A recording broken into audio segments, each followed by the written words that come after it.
श्री राम। आप सब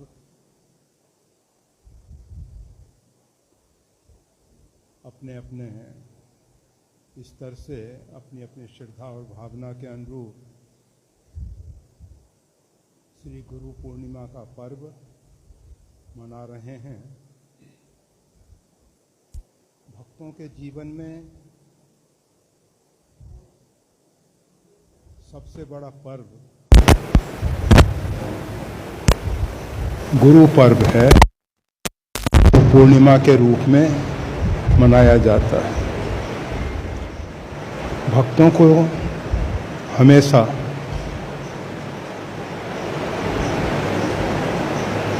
परमात्मा से भी अधिक गुरु की महत्ता दिखाई देती है। गुरु एक ऐसा तत्व है जो उनके हृदयस्थ छिपे हुए परमात्मा का साक्षात्कार करा देता है।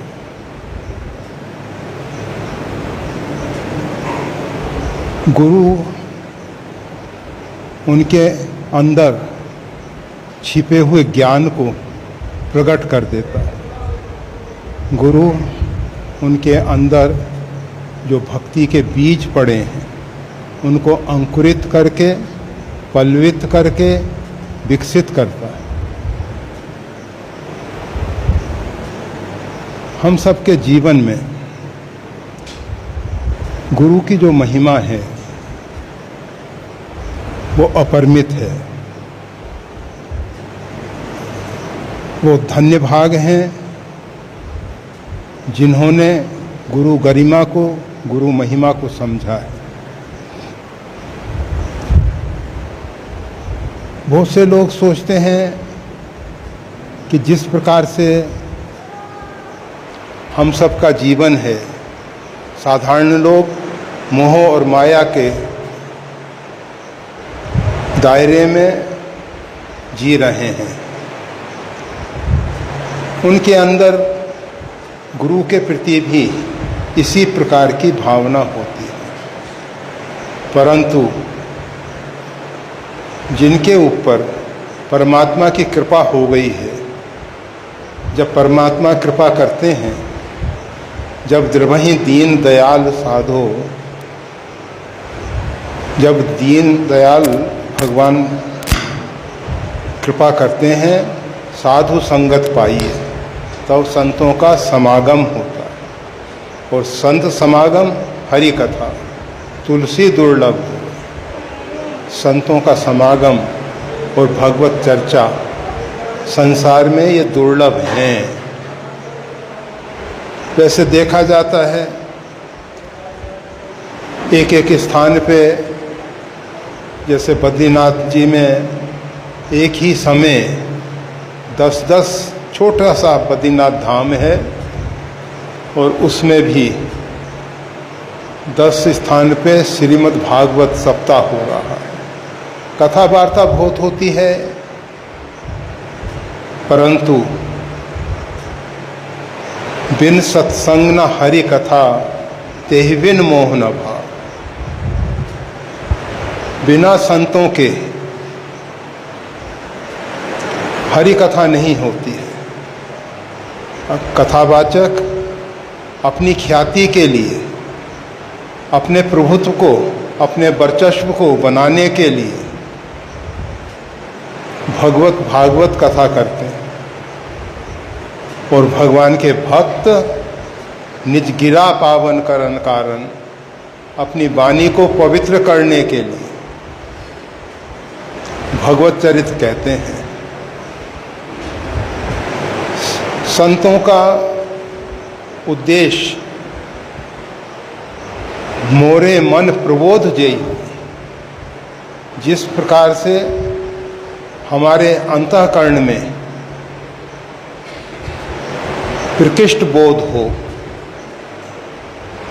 अभी हम आदि भौतिक जगत के विषय में बहुत कुछ जानते हैं, परंतु अध्यात्म और अधिदेव इसके विषय में अधिकांश लोग जो हैं अनभिज्ञ हैं। ये सार्वभौम भौतिक जगत जो है अधिदेव और अध्यात्म से चलता है। इसका जो साक्षी है अधियज्ञ, वो तटस्थ कूटस्थ है, परंतु अधिदेव ये जो प्रभारी देवता हैं, हमारा शरीर जैसे हाथ के देवता इंद्र हैं, नेत्र के देवता सूर्य हैं, घ्राण के अश्विनी कुमार हैं, श्रवण के दिशा हैं, जिह्वा के वरुण। तो इस प्रकार से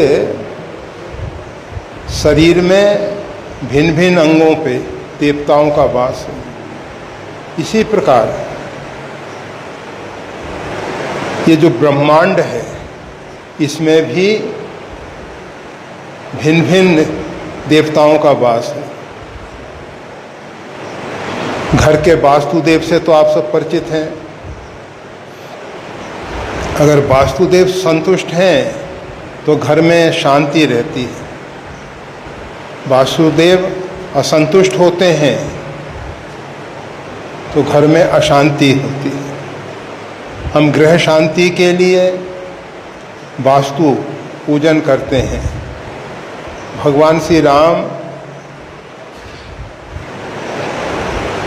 जब चित्रकूट में निवास किए अथवा पंचवटी में उन्होंने पर्णकुटी का निर्माण करवाया,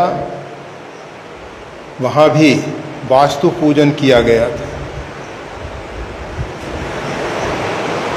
वास्तुदेव गृह देवता हैं, उनको अनुकूल बनाना आवश्यक है। अगर शरीर की आत्मा को हम शरीर से अलग करने की कोशिश करेंगे, उसको संतुष्ट नहीं करेंगे। आज हम शरीर की तुष्टि पुष्टि के लिए बहुत कुछ ग्रहण करते हैं, परंतु आत्म संतुष्टि के लिए, इस चेतन की संतुष्टि के लिए क्या करते हैं?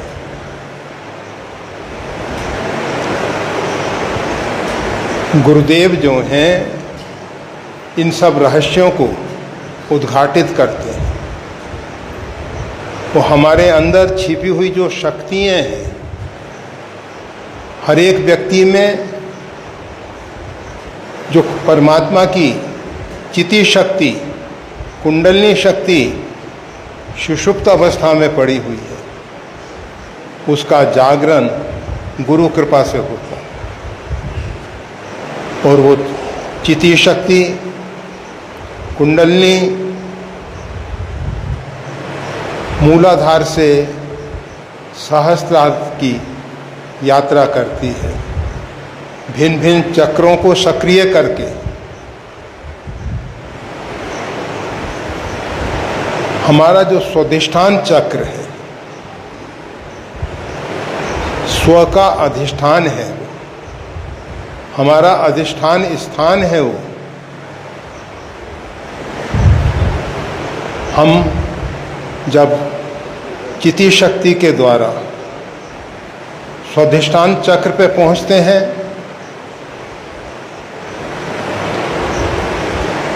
तो स्वयं के विषय में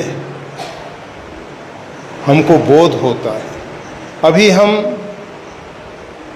हाड़ मांस के शरीर के साथ तादात्म्य किए हुए हैं। शरीर की रुग्णता, शरीर की स्वस्थता को अपनी स्वस्थता, अपनी रुग्णता मान बैठे। जब हमारा स्वाधिष्ठान चक्र सक्रिय होता है, जागृत होता है, तो हमें मालूम पड़ता है हम कौन हैं, हमारा स्वरूप क्या है। अभी हम अपने विषय में अनभिज्ञ हैं, और जब जीव को अपने स्वरूप का बोध होता है, कर्म की होई स्वरूप ही चीने, अपने स्वरूप के बोध होने से, कर्म के बंधन से वो मुक्त हो जाता है। गुरु कृपा से ये कर्म का बंधन छूट जाता है, टूट जाता है। हमारे कर्म हमारे लिए बंधन कारक नहीं होते। कर्म तो करते हैं, परंतु कर्म करने जैसा है। कार्यम कर्म करोति या, ये कार्य करने जैसा है, इसलिए हम करते हैं। ये हमारा कर्तव्य है।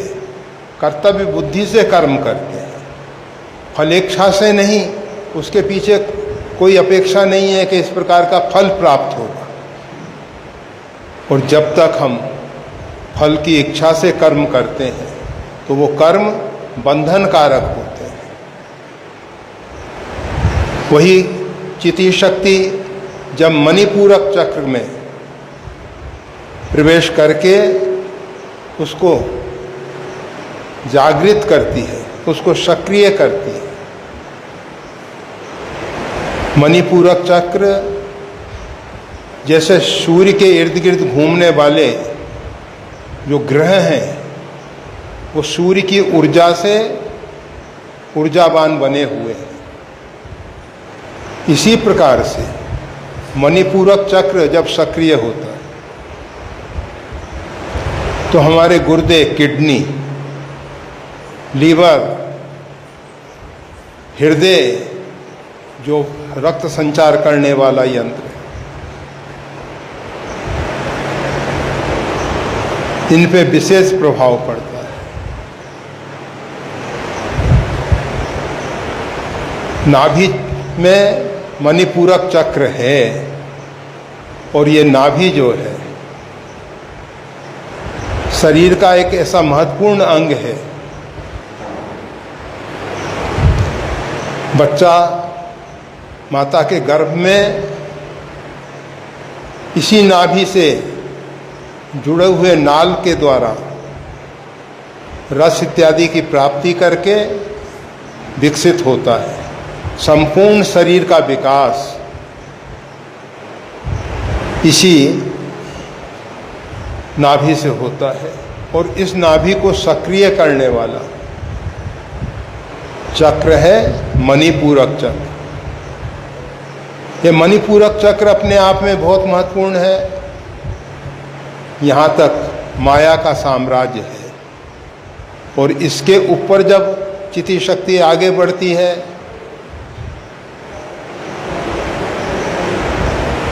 अनाहत विशुद्ध चक्रों को सक्रिय करके आज्ञा चक्र पे पहुंचती है। और आज्ञा चक्र हम समझते हैं जीवन में अगर आज्ञा चक्र सक्रिय हो गया तो हमारा शरीर हमारे नियमन में, हमारे आदेशानुसार, हमारी आज्ञाओं के अनुरूप कार्य करेगा। हमारे मन, बुद्धि हमारे अधीन होंगे, फिर हम मन बुद्धि के अधीन नहीं रहेंगे। आज्ञा चक्र पूर्ण ऊर्जावान हो, ऐसी स्थिति में जब किसी दूसरे को आदेश दिया जाएगा, आज्ञा दी जाएगी, तो वो उसका पालन करेगा। परंतु महापुरुष कभी भी योग शक्ति का या चिति शक्ति ने दिए हुए उपहारों का कभी दुरुपयोग नहीं करते। अगर वो उनका दुरुपयोग करेगा तो प्रकृति उस क्षमता को हमसे छीन लेती है, फिर वो क्षमता हम में नहीं रहती है। और जब सहस्रार में चिति शक्ति पहुंचती है तो पुरुष और प्रकृति का, शक्ति और शक्तिमान का जीव पूर्णत्व की प्राप्ति करता है। जब तक शक्ति और शक्तिमान का मिलन नहीं होता है, पुरुष और प्रकृति एक साथ नहीं जुड़ते हैं, तब तक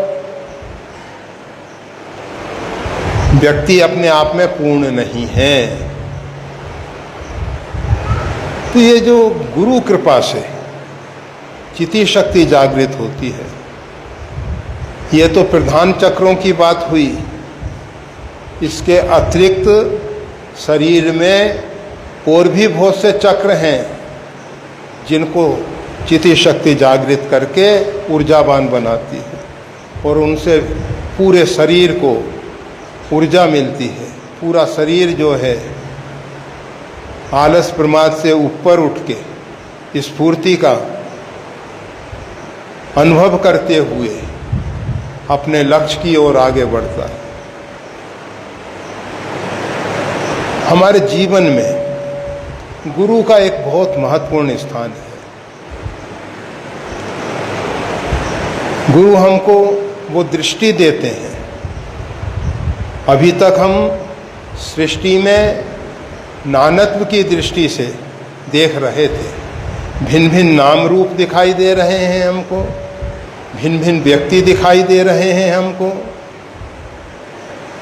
और जब गुरुदेव की कृपा होती है, सहजोबाई कहती हैं चरणदास जी के विषय में, उलट दीनी पुतरिया, मतलब दृष्टि बदल दी। सृष्टि तो परमात्मा की बनाई हुई है, वो तो नहीं बदलती है, परंतु हमारी दृष्टि बदल जाने से ये सार्वभौम अस्तित्व निज प्रभुमय देखई जगत, प्रभुमय जगत के रूप में दिखाई देता है। जगत जो है प्रभुमय दिखाई देता है, इसमें परमात्मा नजर आने लगता है। परमात्मा के हाथ दिखाई देते हैं कार्य करने में, हमको व्यक्ति नहीं दिखाई देता है। गुरु हमारे जीवन में एक क्रांति लाते हैं, जो हम शरीर को और अपने जीवन को दुखालय बनाए हुए थे। उस दुखालय से बाहर करके आनंद के साम्राज्य में हमारा प्रवेश होता है। कोटिन मुख न कहे जाएं, करोड़ों मुखों से भी गुरु महिमा, गुरु गरिमा नहीं कही जा सकती है। हम सब भारतीय जो हैं कृतज्ञ हैं, कृत को मानने वाले हैं। गुरु कृपा से जो हमको उपलब्धि हुई है, गुरु कृपा से जो हमने पाया है दिव्य जीवन, उनके लिए अहोभाव व्यक्त करने के लिए गुरु पूर्णिमा का पर्व आता है। इस पर्व पर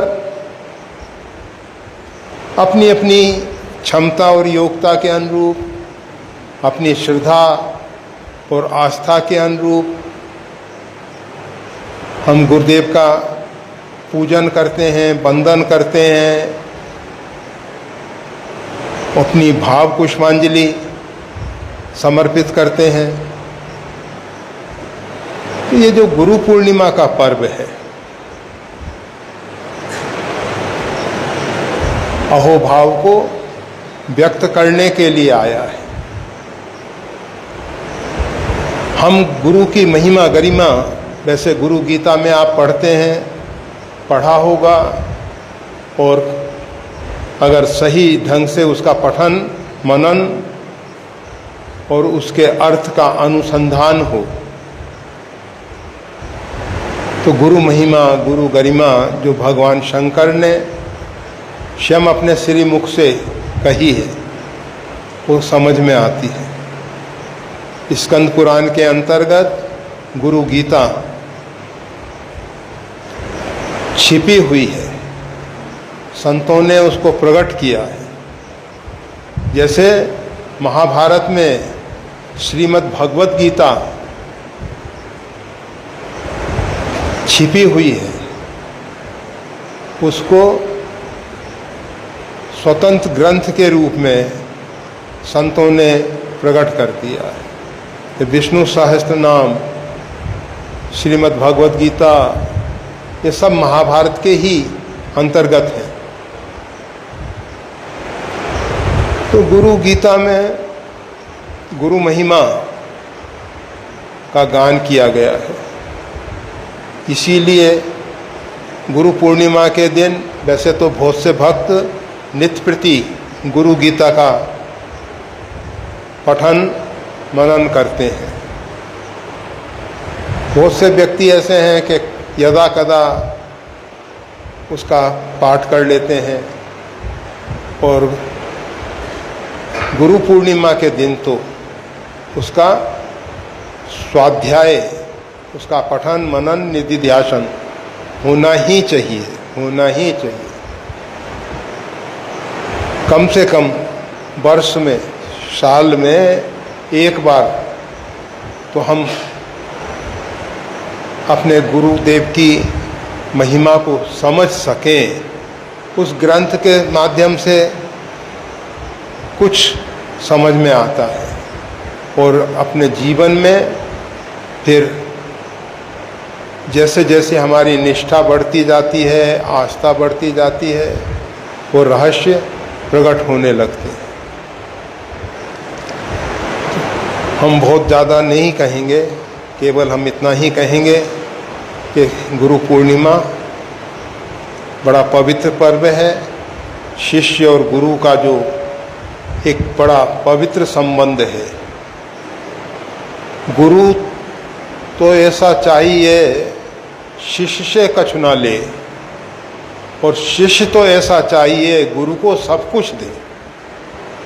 शिष्य गुरु के प्रति सर्वस्व समर्पण करता है, और गुरु त्याग और ग्रहण से रहित है। वो ऊंची कक्षा में पहुंचा हुआ महापुरुष है। उसको ना तो त्याग है ना ग्रहण है। त्याग और ग्रहण दोनों में अहंकार छिपा हुआ है। गुरुदेव जो हैं निरहंकारी हैं, अहंकार से ऊपर उठे हुए हैं। तो उनको कुछ अपेक्षा नहीं है। जैसे सरिताएं समुद्र में जल ले जाके उड़ेल रही हैं, समुद्र जल से परिपूर्ण है, उसको अपेक्षा नहीं कि सरिताएं जल डालें। फिर भी सरिताओं का सौभाग्य है कि वो समुद्र में अपने जल को उड़ेल के अपने नाम रूप को खोकर फिर सबके जीवन में समुद्र से जल का बाष्पीकरण होता है, मेघ बनता है, और अमृत तुल्य जल की वृष्टि होती है। वो जो सरिता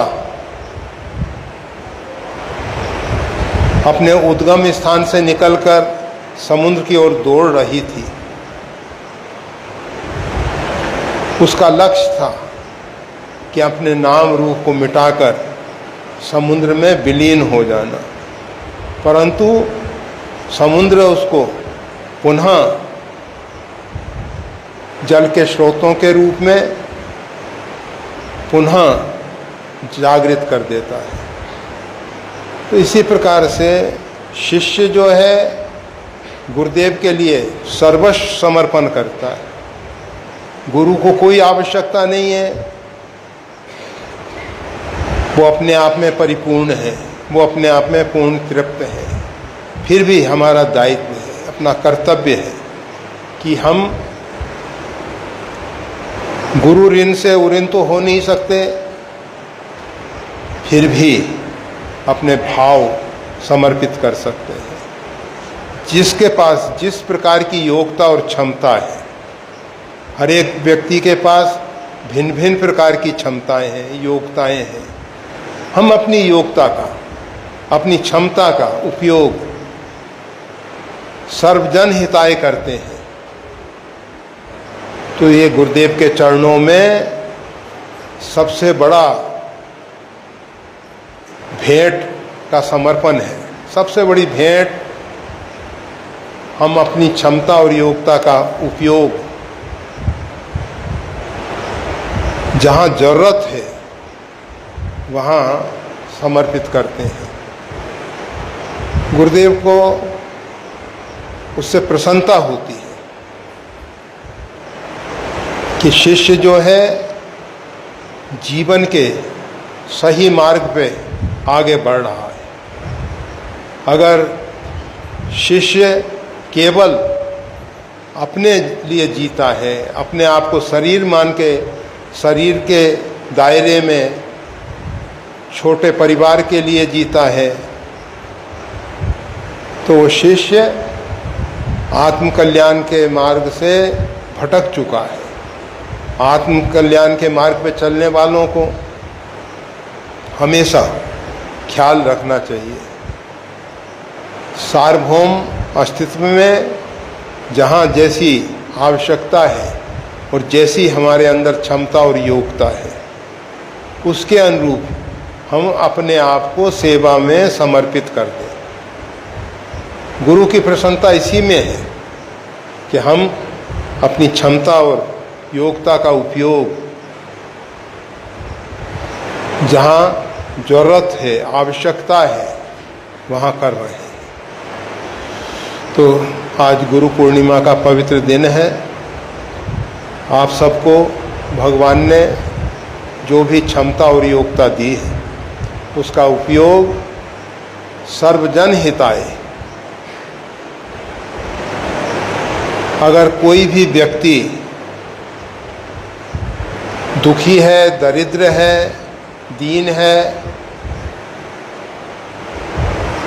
तो उसका असर पूरे अस्तित्व को भोगना पड़ता है। ऐसा नहीं कि ठीक है उसका प्रारब्ध ऐसा है, भोगने दो उसको। अगर परमात्मा ने हमको क्षमता और योग्यता दी तो हम उसको यथासंभव सहयोग करके, सहायता करके, अंदर से कि परमात्मा ने इस शरीर को निमित्त बना के इस प्रकार की सेवा ली है, इस प्रकार के भाव को रखते हुए अगर सेवा करते हैं तो वो सेवा जो है अंतःकरण शुद्धि में सहयोगी होती है। और जब अंतःकरण शुद्ध होता है, शुद्धांतःकरण में ही उस परमात्मा का साक्षात्कार होता है, उस परमात्मा का दीदार होता है, दिखाई देता है वो परमात्मा।